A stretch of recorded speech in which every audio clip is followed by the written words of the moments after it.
It's the Opperman Report. Join digital forensic investigator and PI Ed Opperman for an in-depth discussion of conspiracy theories, strategy of New World Order resistance, high-profile court cases in the news, and interviews with expert guests and authors on these topics and more. It's the Opperman Report.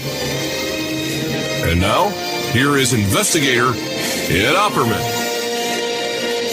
Okay, welcome to the Opperman Report. I'm your host, Private Investigator Ed Opperman. You can find me at Opperman Investigations and Digital Forensic Consulting through my website, emailrevealer.com. And if you like today's show, you can check out my Patreon. We put up 16 hours of new content on Patreon each month. 8 hours exclusive that you can't find on AM/FM radio. And the other 8 hours is the stuff you can find on AM/FM radio, but without the ads. We cut all the ads out. You listen to it ad-free on Patreon. I got coming up there some good stuff. I just had NT Lawyer from Crazy Days and Nights, who we just put up there. And coming up, I'm putting up the guy who drove, his name is Buell Frazier, who drove Lee Harvey Oswald to the book depository building that day when President Kennedy was shot. And you're going to hear some exclusive, brand new content. He's never done an interview before. You're going to hear some good stuff.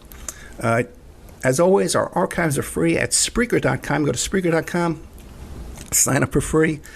There's a chat room, and you get an email notification anytime we put up new content. If you go to Spreaker.com, I've done a lot of shows about the topic we're going to be talking about today, but our guest today, Mike Williams, is considered today to be one of the deepest researchers into the topic of Paul is Dead, PID for short, or the replacement of Paul McCartney with a double. Okay, it's been going on for years. People have been talking about this. He runs a website called Quay. .com. You can go there and you can find his YouTube channel, his Twitter channel, and his, I believe there's a Facebook too as well. Mr. Mike Williams, are you there? I'm here, Ed. Thank you for having me on your show. Thank you so much for coming on the show and being at two. We had to switch at the last minute. Mike Williams is not a diva. I can tell the audience this for a fact because we had to switch the time, and he was very kind and considerate, and he helped me out there when I double booked my noon recording time. But tell the audience, besides not being a diva, tell the audience, who is Mike Williams? Mike Williams, Ed, is just a guy that is 62 years old. I was born and raised on Long Island in New York. And as the years went by, I got into music. I started playing guitar. I was writing original music back in the late 1970s, going into the 80s, 90s, and actually to this day. I was in the corporate world for over 30 years. And then in 2016, I read this very strange book titled The Memoirs of Billy Shears. And I stumbled upon it when I was on Amazon looking for some other books. And it popped up and said, hey, you might like this book. So I read the write-up, and I thought, okay, let me take a shot. Let me take a look at it. And up to that point, I mean, I was aware of the Paul is Dead conspiracy, which I call the McCartney conspiracy, which later morphed into the Beatles conspiracy. But like many people, I thought it was a marketing ploy to bring more attention, to the Beatles, to sell more records and the such. And in fact, back in 1976, I think it was, when I was in high school, my high school was very progressive. It was on Long Island. And we were able to, the students were allowed to bring in guest speakers to present on various topics. And I actually asked the older brother of a good friend of mine, my friend's name was Adam, his brother's name was Doug. He was about 4 or 5 years older than I was, and he knew all the clues on the Beatle record. So I brought him in to do a whole Paul is Dead presentation to the high school. And I wasn't expecting a lot. I put pamphlets up around the school and all that stuff. And by the time we got started, it was standing room only.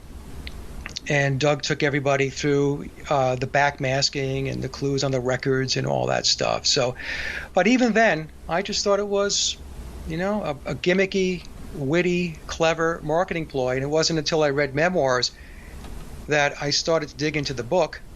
It's classified as historical fiction. And I started digging in. And as the more I dug, the more I found that the book, in an encoded way, was telling the truth. And so I'm 5 years into it now, and so I'm pretty sure biological Paul McCartney was replaced. And who wrote this book? The book is written by Thomas E.U. Harriot, Tom U. Harriot, and Tom is referred to as the encoder. And so the reason why he's the encoder is because the book has 3 layers. The first layer is you just read the book the way you would read any book. And then he has the word stacking. So each page of the book, there's 666 pages in the book, contains bolded letters. So when you read the bolded letters, what happens is now you're getting like a sequel or a deeper understanding of what the book is telling you. And then there's a third layer, which is extremely complex, and it's the acrostical code. And the acrostical goes vertical, up and down each page. And, it's the first letter of every other sentence, beginning of the sentence. And then once you start writing out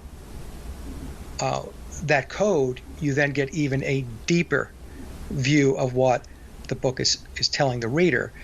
And so I was one of those people that went through all 3 layers. Most people read the first, right? And then like, okay, that was interesting. Some people might venture in and read the word stacking, the bold letters. But I would think very few get to the acrostical code because it can be quite cumbersome. But Tom did put a pamphlet out, a small book, which does give the acrostical code without somebody having to go in and write it out. But in any case, that book started in 2016 for me, and the more I got into it, the more I started to realize, as I was doing the research, that the book was truthful. Okay, this is fascinating. I've never heard of this book. And if we were to read the acrostical code, I've never even heard that word before, okay? Yeah. This is getting way ahead of me here. Now, if we were to read that pamphlet, what would we read? What would we find in there? Well, what you would read is that it gets into greater detail about Billy, the guy that's playing Paul McCartney. He tells us in the book that his name is William Shepard, but he goes by Billy Shears, and that's the name we're introduced to on the Sgt. Pepper album. Right. And so when we go into the acrostical, it gets into really the agenda of what the Beatles were really all about, what they were created to do, which was to social engineer and bring a new definition of society and the culture. In other words, to remove the old ways of doing things, which many people would call traditional values, which included religion like Christianity, and to move to a newer age, the age of Aquarius. And so the acrostical code helps to understand more of the, how should I say this, the esoteric aspects of what the Beatles were all about and what Billy is all about. That's fascinating that you would bring this up. About a year ago, Bob Dylan's son did a documentary about Laurel Canyon. Are you familiar with it? Oh, yeah. Did you watch it? I didn't watch that documentary, but I have the book.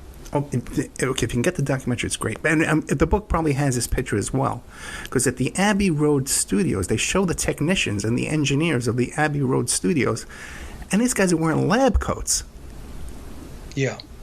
So it makes sense that this was created in a lab. There's all the Beatles and their songs and all this material. Is that what you're getting at? Well, we can define it as social engineers. Right. People like Willis Harman, Theodore Adorno, people like that. Going back into the 1960s, it was really got started as far as the whole 60s movement. The precursor to it was the beat movement.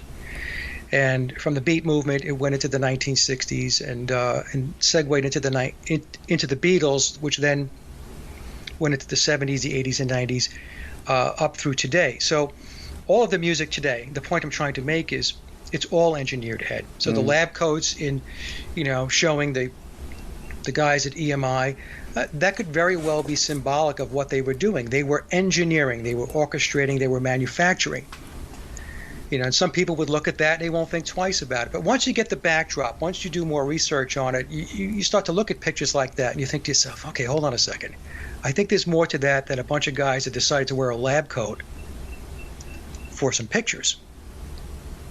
So So there's been like a very incremental, methodical progression with music that started with the 50s. We got into the whole Elvis thing. Then it went to the Beatles and the British invasion. Then we got into the 1970s. And in the 70s, we also had Studio 54. So a lot of decadence began to be introduced into the society and into the culture. And then we got into the 1980s with a lot of the glam bands, bands like Poison and Motley Crue, and introducing more of the androgyny type of mindset, which actually goes back to David Bowie. Bowie was kind of the beginning of that, but it really picked up steam in the 1980s. And then we get into the 90s, into 2000. We have grunge and punk and all that stuff. And then today, if we look at how music is being played out today, I mean, it's very ritualistic. Whenever you watch these shows they put on, these awards programs and all that stuff. So it really has, over the last 60 years, in my view, gotten darker and darker and more ritualistic. Yeah, I actually had on the limo driver for, I think it was Poison or Motley Crue. One of them, it was called The Dirt or The Dirty, and they wrote a book, and it was a film. Whichever band that was, yeah, and he talked about how they were involved in doing satanic rituals, blood sacrifice, and that's how they got hepatitis, was from blood, human blood and stuff. Yeah, people don't really understand how dark the entertainment business is, and the music business is. There's a lot of dark aspects to it. There's no question about it. In the book, in the memoirs of Billy Shears, as you're talking about the ritual piece, it states that in February of 1963, both biological Paul McCartney and John Lennon entered into a satanic pact, a Faustian bargain. Billy refers to it as death for success. So in other words, they sell their soul for long-term notoriety, legacy, and fame and fortune while they're still here. And a lot of people have a very difficult time getting their heads around this. But if we take a look at all of the other artists that didn't make it to an older age, the whole 27 Club, as an example, is a good example of that. People just want to chalk that up as coincidence, but Brian Jones of the Rolling Stones. To this day, many people do not believe that Brian Jones drowned in a pool. I was watching one documentary where they said Brian was actually a very good swimmer. So there were people, especially one of his exes, that didn't believe that whole story about him drowning. Jimi Hendrix. We can go on and on. Kurt Cobain. When the cops showed up at the Cobain murder scene, the police said there was no way he could have shot himself. I mean, one of the cops said that because of where the gun was. And they said, the whole thing looked like it was staged and set up. So this ritualistic stuff that takes place is real. As hard as it is for people to get their heads wrapped around, there's so much of it when you really start digging into this whole music business and the entertainment industry, Hollywood included, that you really do have to take a step back and pause for a moment and say, maybe there is something to all of this stuff. I just happened to be in Hollywood, downtown Hollywood, the night of the Grammys when Whitney Houston died in that bathtub. Yeah. And I got to tell you something, man. I was living in Vegas at the time, so I'm used to, wild scenes in the streets. I have never seen anything like that night. Okay, fights everywhere, drunken people staggering around, just debauchery. There was something in the air that night that you could feel it, and that was triggering people to really to act out. So there is definitely something to that. Now, I got a question for you, and also too, back with the EMI too. I had another guest on the show who traced back the record companies and to the defense contractors. Well, these companies were also a part of defense contracting vendors. Absolutely. So you're aware of that too? Okay, great. So then how do we know then? Okay, how do we know that even the whole Paul is dead or the Paul is replaced thing is in part of that psychological manipulation of us? Meaning the theory that he's dead is a psyop? Yeah. Well, you never really know. right? That's the whole thing. What I've always said, Ed, is that the clues that are left on the albums, in magazine articles, in documentaries and interviews and all that stuff, I look at it as circumstantial evidence, right? So one thing by itself doesn't mean a whole lot. But once you start getting a litany of things and you start putting them together, you start to get a picture, right? The picture starts to come together. The thing is, there is a different guy playing the character of Paul McCartney, right? So going back about 5 years ago, I did these collages, and I was showing Paul McCartney through time, and it's very, very clear when you look at the collage and you see the different faces, there's a different guy. It's not the same guy. So the point I'm making is that the original guy, it's very obvious to me, having done the work and investigating it, the original guy is not there anymore.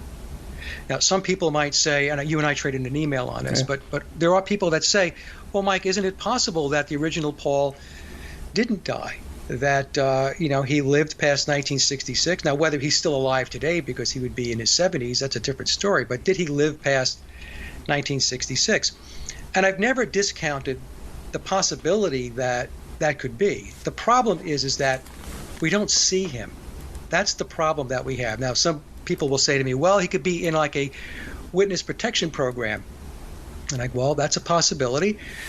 But the thing is, Ed, I haven't seen anything that resembles biological Paul since 1966.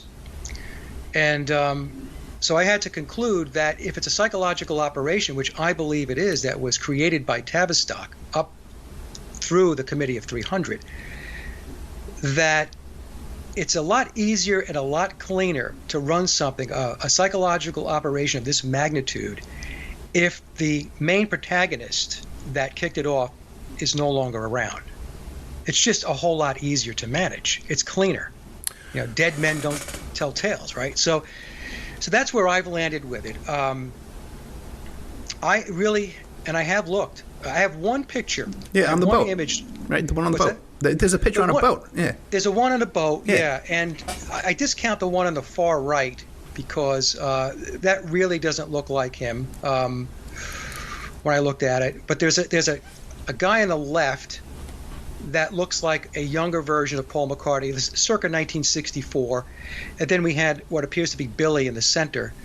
But again, we have these pictures, these images, and they're not close enough, even when you try to pull them in, to really make something out of it. And here's the other thing. They have manipulated and doctored the images and the photos, Ed, from day one. And this was done to obfuscate any type of research that anybody was looking into. It made it very, very difficult to be able to discern. And what I'm looking at is this authentic? Is this actually the guy, or did they screw around with this picture? Are they playing around with it and so on? So, which means you have to just continue to look at hundreds and hundreds of images, which is something I have done over time. So the scene on the boat, even though at first glance it is kind of interesting, and you're like, okay, well, there does certainly appear to be at least two of them. I don't know. So I don't bank on just that one image, I guess is what I'm saying. Yeah. I've looked at hundreds of these things, and I have come across no proof except one image I was going to say before, where it's a later picture, looks like around circa 1970s or so, where I thought, okay, that possibly could look like biological Paul with his hair longer and all that stuff. But then, again, I do know that they have doctored these photos like you wouldn't believe. I have found doctored photos, Ed, that actually after I point them out, you'll laugh. You can say, okay, look what they did there. Because the photoshopping back then, well, what we call photoshopping, the altering and the doctoring they did back then wasn't as clean and crisp as what can be done today. So you could pick up on certain things in the image itself that clearly points to the fact that the image was altered. Yeah, I believe there's one photo where he's looking in the mirror, and the mirror has a mustache, and the guy looking into the mirror doesn't have a mustache. Am I correct? Or am I? I'm trying to remember if I've seen that. Maybe I missed one. I could be conflating, something else. It's just a memory that I'm just going by. Okay, yeah. But and it's interesting too because you talk about how early Paul and Paul today, out of all the Beatles, he's the only one that's kind of kept that kind of mop top kind of haircut because it's the only thing consistent in all these years. Like the other guys have changed their hairs current styles. You never see Paul with any different kind of hairstyle. Yeah, that's because Billy continues to tie back to biological Paul. I mean, the story that's told in memoirs, Ed, is that it is very occulted, and there is esoteric linkages and connections, mysticism, and all that. And to net it out for your audience, Billy will tell us, and this is what he does tell us in memoirs, that through dreams and the such, that he is connected with biological Paul, who is now on the other side. Okay? Now, a lot of people are going to hear that and roll their eyes, but I'm just explaining how Billy explains this in the memoirs of Billy Shears. And as I did the work, the Beatles were immersed in the occult, Ed. Now, whether the Beatles themselves, as young lads, were aware of how they were being packaged, that's a whole other story. But when we go back, like we can go back to the Please Me album with the Beatles, with the one-eyed symbolism and so on, there's many images that I have collected over time which shows the Beatles with Masonic handshakes, one-eyed symbolism, the lion's paw, all of these different images and photos that depict occultism. And also mind control. That's the other thing. There are images of biological Paul and George Harrison with bird cages on their head. Mm-hmm. Now, the bird cage is Illuminati, MK Ultra mind control symbolism. I mean, this is something that Mike didn't make up. This is documented by people who do this type of research.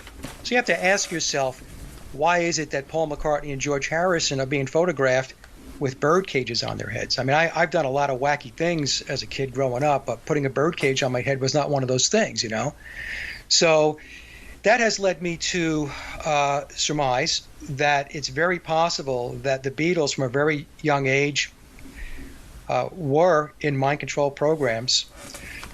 We take a look at Jane Asher's father was very much into the the world of psychiatry. He spent a lot of time at the Asher household. Paul had a room there. And she was in Alice in Wonderland, the play. Yeah. So I mean, so this all this all gets very, very weird, very quickly, when you really start to dig in and get in under the covers, and under the hood. You start to get into a position, I should say, where you get to ask a lot of questions because it begs a lot of questions. So so I've gotten very, very deep into it, and to be honest with you, my research is different than a lot of other Paul is Dead researchers. Mine has gone back to analyzing whether they even wrote their own music, all of their own music. I did a 4.5-hour presentation on that I released back last year, April 1st of 2020, and that caused a ruckus like you wouldn't believe within the Paul is Dead community because. In the Paul is Dead community, there's a lot of dogma,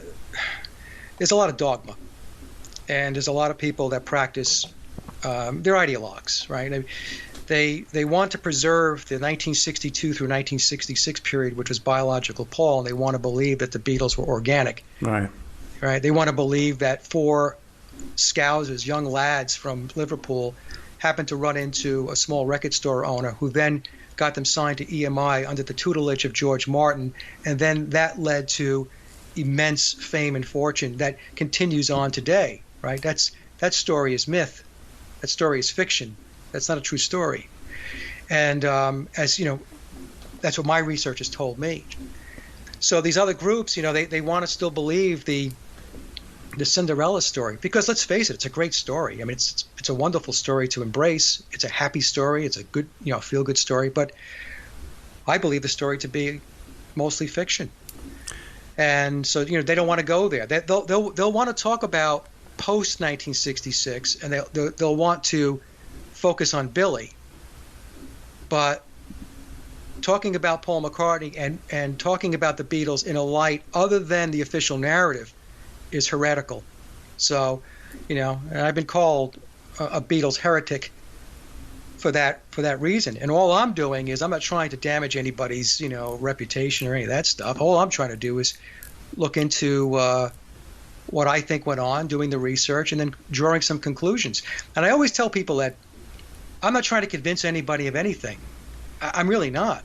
You can believe it or not believe it. I just enjoy presenting my research and presenting my findings, and then letting my audience draw their own conclusions.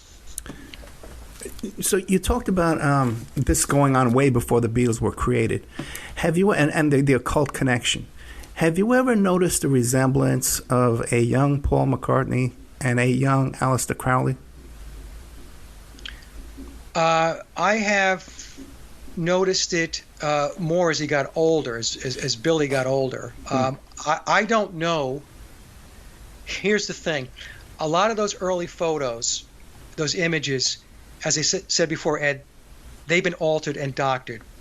They have pictures showing a young Paul McCartney that is a hybrid composition of biological Paul and Billy. This has been done so many times.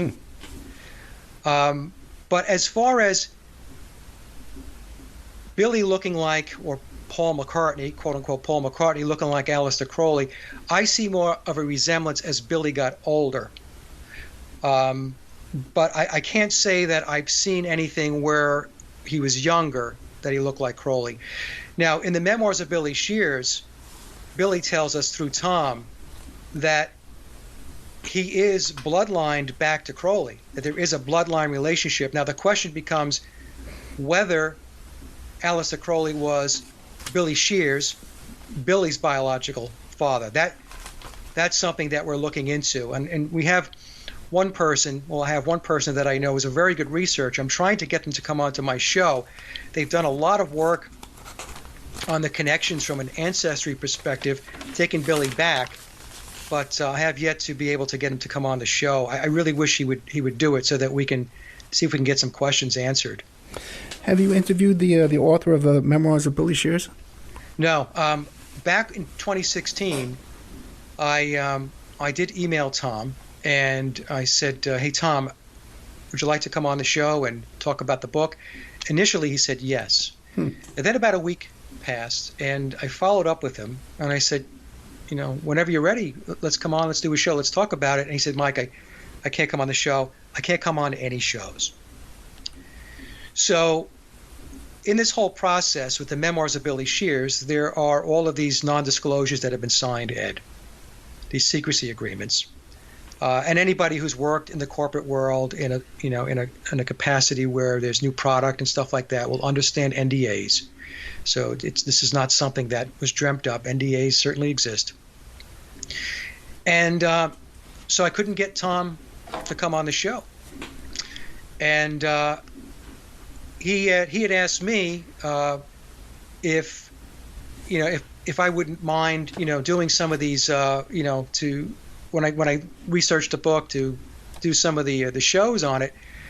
I said to him, if I plan on doing that, I said, of course I would do that. But I made it clear to him that I'm not towing anybody's line. So if the request is to paint a nice, pretty picture around this, I'm not going to do that. And I've never done that.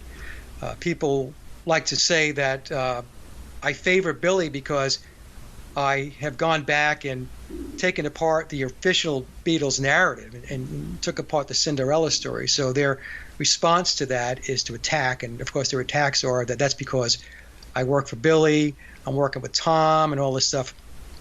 None of that stuff is true. That's just total nonsense. I don't work for anybody. Mike does his own thing. So, he couldn't come on the show. And so I've just, plowed ahead. And after last year, after April 1st, when I released my big presentation, the 4.5-hour deal on whether they wrote all their own music, I told my audience that I think I've hit the pinnacle of all this stuff. And it doesn't get much more intense and controversial than getting into whether they wrote all their own music, because that's a big piece of the Beatle legacy of the worship and the idolizing, is that they were these geniuses, these brilliant songwriters, and all that stuff. And then Mike goes about dismantling that and saying, no, actually they were just four guys that were part of a psychological operation. They could play their instruments, yes they can, but they didn't write all their own music. The music was written by outside professional songwriters. And actually in my presentation, I make a case, and I think a very good case, that they didn't even play their instruments on Rubber Soul. And I don't believe they played their instruments on any of the first 7 albums. That was the early period, 62 to 66. Please Please Me through their album Revolver, which was released in August of 1966, I think it was. So, once you get to that point and you lay out what you believe are the facts and the evidence, and like I said, all of it is circumstantial. We don't have any direct evidence. You can build a pretty good case, and I thought I did, and that really irritated a lot of people. In fact, I had a conversation with somebody that is connected into the Beatles machine. I can't say who this person is. All I can say is that they did studio work. They told me for John Lennon, and that Billy played bass on this person's album back in the 1970s. I have proof that Billy indeed did play on this person's album. And he said to me, Mike, there are people that don't want this information out. And I said, I understand that. I said, but I'm going to put it out. And, maybe in an earlier time, Ed, it would have been a big problem, in the 60s, the 70s, maybe even the 80s. But the fact that Memoirs has come out and Billy is clearly behind the book, I wasn't very concerned about repercussions. I felt, look, if the main protagonist, the main guy who's playing the part, has sanctioned a book called his unofficial memoir, then I can proceed. And I have. And in fact, there's a new website out now. I'm not plugging a website, by the way. The only reason why I'm mentioning this for the audience is because what Billy has been doing since 2009, he has been converging to the end point, which means disclosure. So he has been incrementally disclosing that he is not Paul McCartney. So a new website went up called memoirsofpaul.com. And when you go to that website, and I did a video on it, there's 2 videos I did recently that talk about this website. We have the actual co-marketing, the promoting of both Billy's new book called The Lyrics, 1956 to the present, and the Memoirs of Billy Shears together. 2 box sets being promoted and marketed together. And the narrative and the language around the lyrics on that website, it's very, very clear. If you approach that website objectively, with a critical mind, I don't think there's any way you can walk away and say, yeah, it's always been the same guy playing the part. I don't think you can walk away saying that. It's interesting. They even have photos, images laid up showing clear differences, facial features between biological Paul and Billy on the webpage that is promoting Billy's new official book, The Lyrics. So we have this dichotomy going on. On one hand, we're told, here's the official memoirs called The Lyrics, but the words contradict what the content of the lyrics will tell you. There's a conflict. The lyrics is telling you I've always been Paul McCartney, and the words and the pictures around the selling of the book on the website is saying, no, he's not. And the fact that it's been married to the Memoirs of Billy Shears, the unofficial memoir, makes it even more significant. That's it. I'm going to have to check that out. I was totally unaware of that. I'm going to have to check that out. Take a look, Ed. I'm telling you, when you take a look, you're going to be, all right, okay. This is a good time to take a commercial break. We're talking to Mike Williams, And you can check him out at sageofquay.com. And I did go there, by the way. He told me to go there. And everything's on there. Twitter, like every link in the world is on there. What does Sage of Quay mean? It's I get asked that a lot. Quay is a part of a name of a town that I live in. Okay. And then when I was first getting into conspiracy stuff, my family used to poke at me, right? And I would talk to them about different conspiracies, not the McCartney thing, but it was, 9/11, all that stuff. And they started saying, oh, it's the Sage, But they were doing it kind of in a fun way, just kind of ribbing me. So I stuck them both together. And I wasn't even sure at the time that I even liked it, but it stuck. So I'm stuck with Sage of Quay now. Sageofquay.com. Now, you talk about a lot of stuff, okay? The influence of Crowley, okay? I've seen that. I mentioned Jane Asher before, right?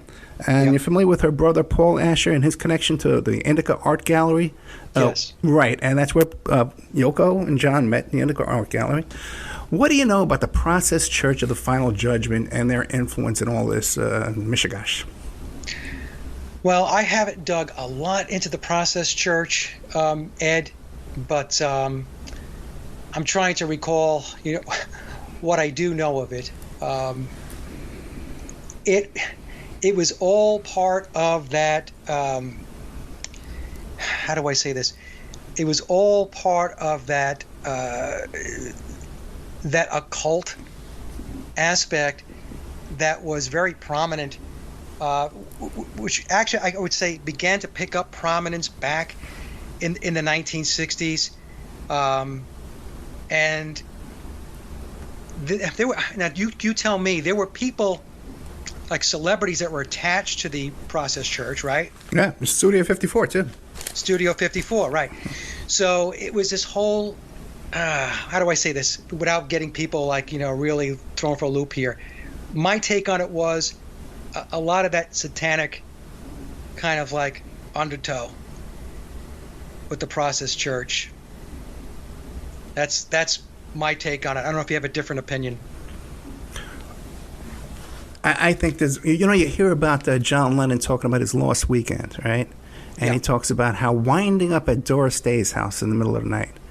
That's right there. Who was his son? I forget his name off the top of my head. Terry Melcher. Terry Melcher, son of Sam. Well, that whole bunch, man. Papa John Phillips, that whole bunch were up to their neck in all that stuff. Yes. Even Paul himself, or whoever you want to call him, he believes in magic with a K. So Right. they were all. It was hanging out with William S. Burroughs. Just a fascinating time, fascinating crowd, and it just seems to be had their hands in everything. You know what I mean? Yeah, I pause sometimes when I get into the whole Satanism piece, Ed, because so many people really don't want to hear it. They don't understand it, and it just kind of it shuts the light switch off. So, but that's my take with the Process Church. And like you said, they were all into magic, into mysticism, occultism. Magic with a K is Aleister Crowley. Crowley is very, very prominent, far more prominent than people think, Yeah. Yeah, Yoko went to hypnotism and all kind of witchcraft and all kind of weird stuff, man. Yeah, Yoko in the interview with David Sheff in the Playboy interview in 1980, I think it was that interview where she said that, she collects Egyptian artifacts because they have magical powers. Right? And Yoko admits to the fact that she's a witch. Yeah. And was related to Emperor Hirohito. She was like went to exclusive boarding schools. At one, she was the only female at the school. Yeah, and when May Pang, when the relationship ended with May Pang, between she and John, she had made a comment, if I remember correctly, about the fact that when she ran into John afterwards, it was like he went under some kind of hypnosis, that it was some kind of programming that kind of just put him back to where they needed him to be. Yeah, he was hypnotized the last time he went over to see Yoko Ono. He left her to go there for a meeting or something like that, or to quit smoking or something. I forget what it was, man. And Right. she hypnotized him, man. And he says, she says I can come back. I had May Pang on the show. People can check that out. If you go to Spreaker, Opperman Spreaker, May Pang, the 2 hours with her. And she said at one point, too, we talked about this off the air or the email. She said, I asked her about Paul is dead. I said, what about those folks that say Paul is dead? And she said, oh, no, he's not dead because I met both of them.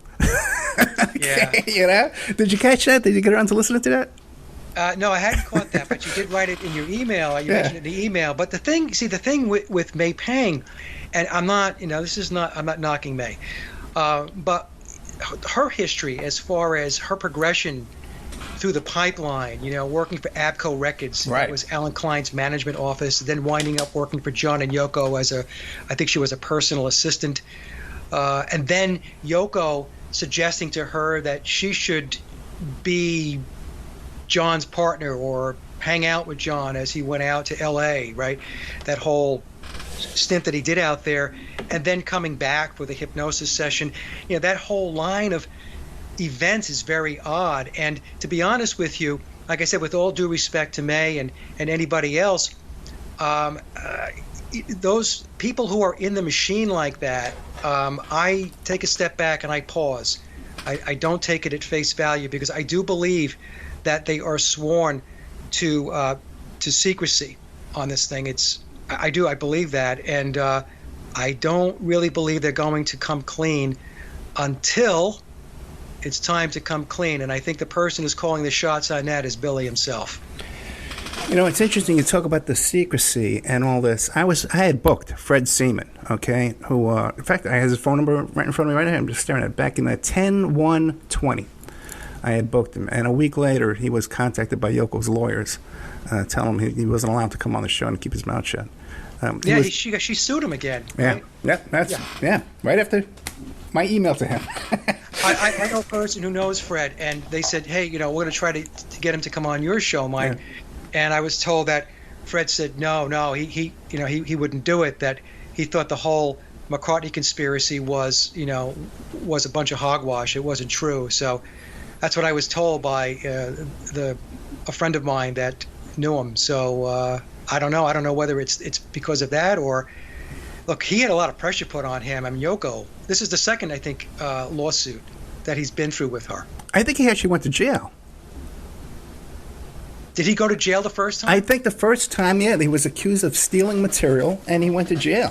Photos and stuff that was in the office or something, if I recall what I read. Yeah. Well, we've only got about 4 minutes left. I told you the second half was going to fly by. It's just, I definitely want to have you come back.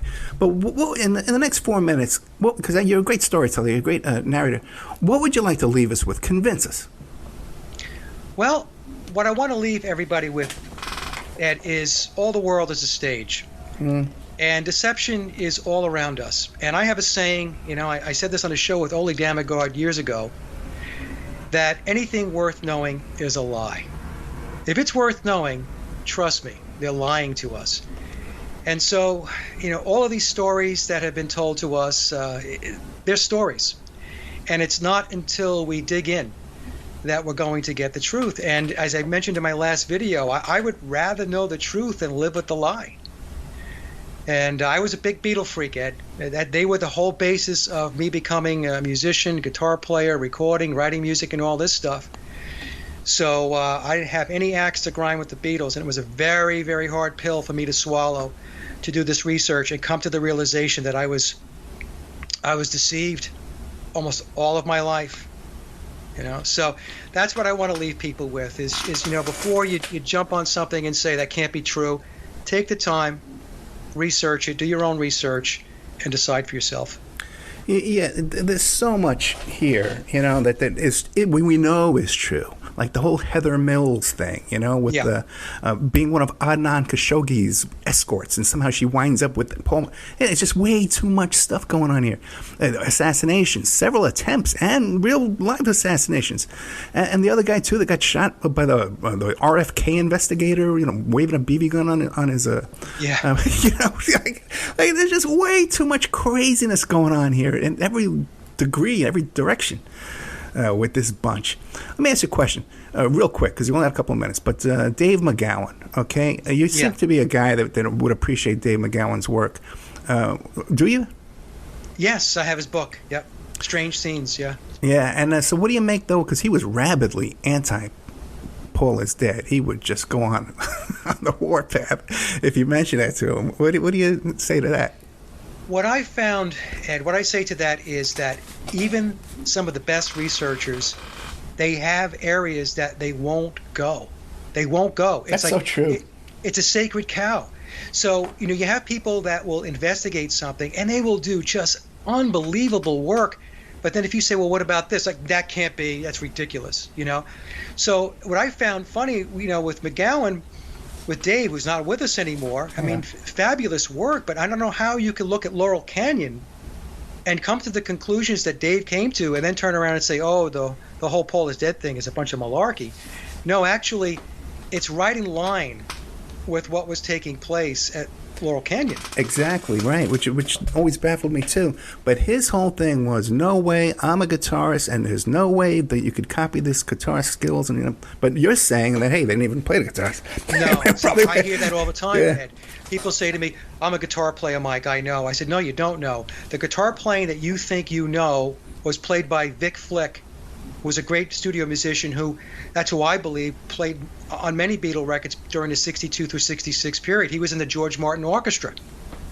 So when people say, oh, no, it's great guitar playing on Norwegian Wood or that bass line or the drums. I mean, Bernard Purdie came out in the 1970s and to this day says that he drummed on 21 Beatles songs on the early albums. Bernard Purdie said he drummed on them. Purdie is in the Rock and Roll Drummers Hall of Fame, and he was with Aretha Franklin for 25 years. So are we going to say Bernard's a liar?